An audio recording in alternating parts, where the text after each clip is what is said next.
अस्सलामुअलैकुम। मोहम्मद अज़हर सिद्दीक अपने programme political diaries के साथ हाज़िर खिदमत है। 23 जनवरी 2024, पता ही नहीं चला, तकरीबन मेरा ख़्याल है 1 महीना होने को आ जाएगा, 1-2 दिनों के अंदर महीना हो जाएगा मुझे इंग्लैंड से भी आए हुए, और मैंने बहुत से काम यहाँ कर दिए हैं। आपको सेक्शन 232 मैंने चैलेंज कर दिया, आपको पता है, जिसमें 5 साल की नाअहली कहा था कि हर भाई अहलियत भी 5 साल की नाअहलियत में बदल जाएगी। अजीब हो गई, और हमारी सुप्रीम कोर्ट ने कह दिया। मैं उससे इत्तफाक नहीं करता, मैं आज भी समझता हूँ उसमें तरमीम की गुंजाइश, तरमीम होनी चाहिए। दूसरा जो आम इशू है वो सेक्शन 17, जो किसी सियासी जमात से इलेक्शन सिंबल लेने का हक़ जो है उसको चैलेंज कर दिया कि वो नहीं दिया जा सकता। यानी अगर किसी सियासी जमात ने कोई चीज़ कंप्लाई नहीं की है तो आप उसे इलेक्शन सिंबल नहीं ले सकते हैं। इलेक्शन सिंबल लेने का सेक्शन 215 बैकग्राउंड पे चल रहा है और आर्टिकल 17 भी बैकग्राउंड पे चल रहा है। प्रोग्राम के दूसरे हिस्से में इमरान खान साहब के जो बारे में तारीख ऑस्ट्रोलॉजिस्ट क्या कहते हैं, ये मैं अपनी बात नहीं कह रहा, मैं तो कह रहा हूँ, मैं तो 15 जनवरी की मैंने डेट दी हुई थी, 15 जनवरी से मैं 8 फरवरी से पहले इमरान खान साहब को जेल से बाहर देख रहा हूँ। अब जो एस्ट्रोलॉजिस्ट है डॉक्टर उमर फारूक मेरे साथ होंगे, उन्होंने 26 जनवरी से पहले इमरान खान साहब को जेल से बाहर देने की डेट दी है। और मैं देखिए मेरे माइंड को अपील इसलिए करती है कि ज़मानतें इमरान खान साहब की तकरीबन सभी हो गई हैं। 9 मई के सानिया के हवाले से बाद ज़मानतें लगी हुई हैं। बाकी तो शाखाना अपना 190 मिलियन पाउंड, ये कोई केस ही नहीं है ही कोई नहीं है। अल-कादर यूनिवर्सिटी जिसमें इमरान खान साहब को अंदर रख सकें, साइफ़र में ऑलरेडी इमरान खान साहब की ज़मानत हो चुकी है।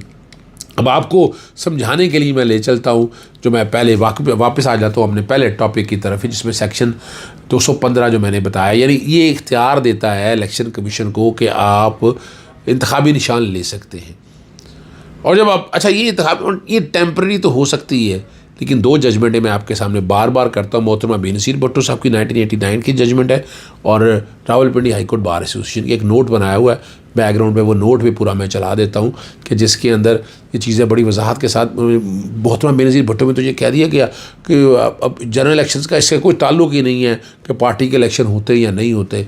तो हमारे यहाँ ये पहली दफ़ा ऐसा हुआ है कि पार्टी के इलेक्शन की बुनियाद पर जनरल इलेक्शन से आपको आउट्स करने की कोशिश की गई है। ये रिकॉर्ड पे है, और हमारी सुप्रीम कोर्ट भी अपनी ही तर्ज की इसकी इंटरप्रटेशन की है। हम लोग उससे इत्तफाक नहीं करते हैं कि सुप्रीम कोर्ट का फ़ैसला हम आज भी समझते हैं वो गलत है।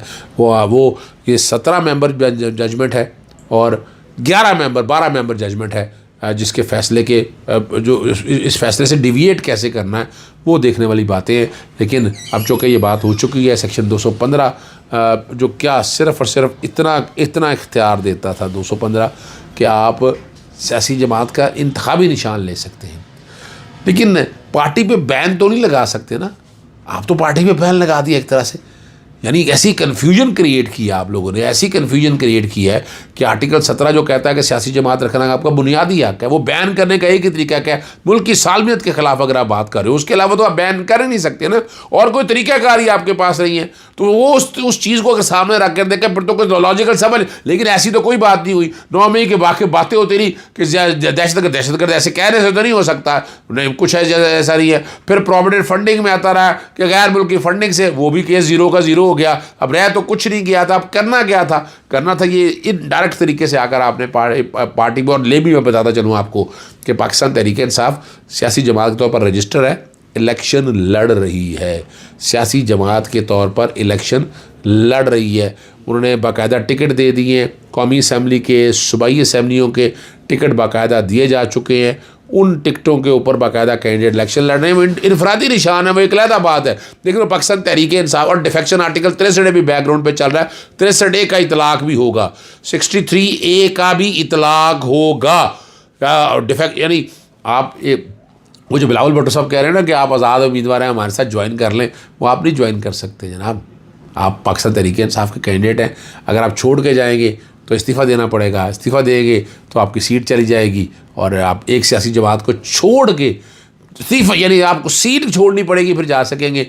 और एतमाद, अदम एतमाद और मनी बिल में आपको फिर पता है, और उसी के मुताबिक वोट। तो अभी आप लोग पाकिस्तान तहरीक इंसाफ के कैंडिडेट हैं, उन्हीं की सीटों पे आप इलेक्शन लड़ रहे हैं, उन्हीं की सीटों के ऊपर आपने जीतना है और उन्हीं की सीटों पर आपको रिज़र्व सीटें भी मिलेंगी और आप मेजॉरिटी के साथ हुकूमत भी बना सकेंगे। जब आप हुकूमत, वफाकी हुकूमत भी, सूबाई हुकूमत भी, कौमी असम्बली में भी कह रहा हूँ और सूबाई असम्बलियों में भी मैं कह रहा हूँ, जब आप आ जाएंगे, फिर आप जब आपके पास ये आ जाएगी, मेजॉरिटी आ जाएगी, तो फिर आप सेनेट के इलेक्शन भी लड़ सकेंगे ना। आगे 50 के करीब सेनेट के इलेक्शन होने हैं मार्च के अंदर, फिर सदर पाकिस्तान का इलेक्शन भी होना है और सदर पाकिस्तान के इलेक्शन भी आपको, तो ये इस मेजॉरिटी का ताल्लुक है, बहुत दूरज नताइज हैं, इसलिए मेजॉरिटी लेना इसमें बहुत ज़रूरी है। ले चलते हैं अब आपको प्रोग्राम के अगले हिस्से की तरफ, डॉक्टर उमर फारूक की तरफ चलते हैं। प्रोग्राम के पहले हिस्से में पॉलिटिकल डायरीज़ में आपने बहुत सी चीज़ें और देखी, जो शुरू में मैंने कह दिया था कि डॉक्टर उमर फारूक साहब हमारे साथ प्रोग्राम के दूसरे हिस्से में मौजूद होंगे। आपको पता है मैं 15 जनवरी की डेट दी थी इमरान खान साहब के बाहर आने की, वो इफेक्चुएट नहीं हो सकी और उसकी वजह क्या हुई, वो कुछ सितारों की वजह से, देखे जहाँ कानूनी पोजीशन था, कानूनी बहाम थे, वो अपनी जगह पर है, लेकिन कुछ सितारों में भी गड़बड़ थी। वो क्या गड़बड़ थी, हमारे साथ मशहूर एस्ट्रोलॉजिस्ट जो हैं डॉक्टर उमर फारूक साहब बैठे हैं, वो बताएंगे क्या कहते हैं। मैंने तो 15 जनवरी डेट दी थी डॉक्टर साहब, और मैंने वो लॉजिकल डेट दी थी। लॉजिकल इसलिए डेट दी थी कि 13 तारीख तक कागजात इलेक्शन सिंबल मिल जाने थे, एक इलेक्शन सिंबल सारा प्रोसेस आप कंप्लीट कर लेंगे। इमरान खान की तोशाखाना में भी ज़मानत हो चुकी है, सस्पेंशन हो चुकी हुई है, साइफर में भी ज़मानत हो चुकी है। बाकी 9 मई के तो अगर देखा जाए तो केस वो बुनियाद कोई बनती नहीं। आप क्या कहेंगे, मेरी तो वो डेट 15 की चलेगी, मैंने 8 फरवरी डेट दी हुई कि 8 फरवरी से पहले इमरान खान साहब इलेक्शन में मौजूद होंगे। आप क्या कहते हैं? जी इंशाल्लाह। बिस्मिल्लाहिर्रहमानिर्रहीम। मियाँ साहब बात ये है, ये जो एस्ट्रोलॉजी है ना जी, इसमें जब मैं खान साहब का ज़ायचा पैदाइश पढ़ता हूँ तो वो बहुत स्ट्रॉन्ग है। अब ज़ायचे का एक अपना कानून है, जब सितारे इकट्ठे होते हैं, इकट्ठे होने के बाद जब वो अलग अलग होना शुरू होते हैं तो हम कहते हैं अब ये काम हो जाएगा। तो उस पर हम जितना काम करें, तो अतारद और मरीख क्योंकि बादशाह के खाने में है और इमरान खान साहब के ज़ायचे के दूसरे खाने में बैठा हुआ है। अच्छा, अतारद यहाँ पे मरीख के साथ मिलेगा और ये 25 जनवरी को उससे अलग होना शुरू हो जाएगा। तो हमारा अंदाज़ा है कि 25 या 26 जनवरी को इंशाल्लाह खान साहब जेल से बाहर होंगे इंशाल्लाह, क्योंकि उनके ज़ायचे में जेल के अंदर रखने वाला सितारा अब कोई भी नहीं है, सब सितारे उनके फेवर में आते जा रहे हैं। अच्छा, तो इसका मतलब ये है कि हम जो बात करते आए थे और मैं बड़े वसूख से, अच्छा मैं देखिए वजह है, रूहानियत अपनी जगह है, उसका अपना एक इल्म है, मैं लॉजिकल बात कर रहा होता हूँ। लोग जो कानून समझते हैं मेरी उस बात को, मैकेनिक्स को समझते हैं। मैं आज भी समझता हूँ कि इमरान खान साहब का एक एक दिन गैर कानूनी है। वजह है कि 12 मई में 9 मई के वाक़यात में अगर आपको करनी थी तो इमरान खान साहब 5 अगस्त से हिरासत में थे, जाके कंप्लीट कर लेते। नैब की आपने इंक्वायरी करनी थी तो आपको इतना वक्त था, आप ये सारा कुछ कर सकते। तो ये बदनीति की बुनियाद पर है। तो अब मैं अब इससे अगला सवाल लेकर चलता हूँ आपकी तरफ। आप क्या समझते हैं कि ना सिर्फ जेल से आना बाहर लिखा हुआ है, इलेक्शन जीतने की पोजीशन बताएं आप पाकिस्तान तहरीक इंसाफ की।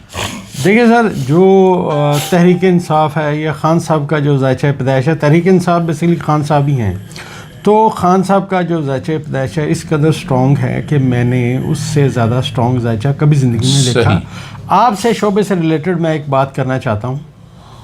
हाँ बोले आपके शोबे से रिलेटेड एक बात करने की इजाज़त चाहता हूँ। जब जजेस की बहाली का वक्त था तो उस वक्त मैंने तसद्दुक़ जिलानी साहब का ज़ायचा बनाया।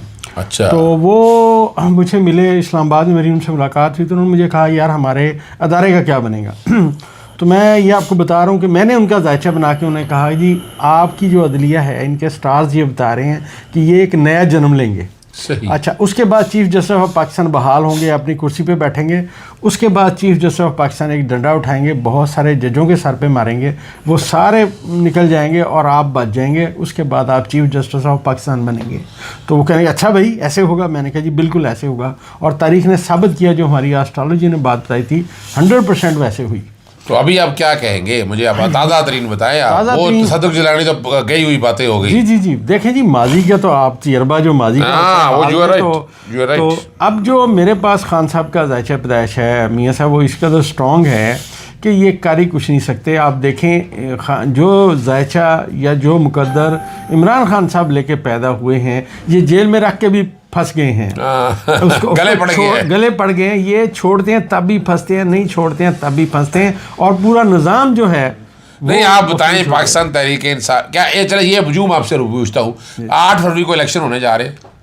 देखिए 8 फरवरी को भी मैंने जायचा बनाया हुआ है। अगर ये जायचा 8 फरवरी को मतलब इलेक्शंस होंगे जो नज़र आ रहे हैं कि होंगे, मैं तो पहले दिन से अपने चैनल पे कहता हूँ होंगे।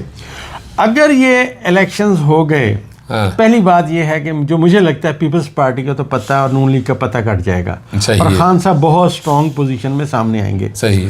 और ये लेकिन मैं अर्ज़ करता चलूँ मियाँ साहब, यहाँ जायचे में एक हमारे सितारा होता है नेपचून। नेपचून जो धोखे और फ्रॉड की निशानदेही करता है। जायचे में 2 जगह पे धोखा और फ्रॉड आता है, एक जंब जहाँ हो वहाँ धोखा और फ्रॉड होता है, और एक जहाँ नेपचून हो वहाँ धोखा और फ्रॉड होता है। अब पाकिस्तान के तमाम जो सियारगान हैं वो सारे एक लाइन में आए हुए हैं, तो इसमें एक धोखे और फ्रॉड की भी निशानदेही है।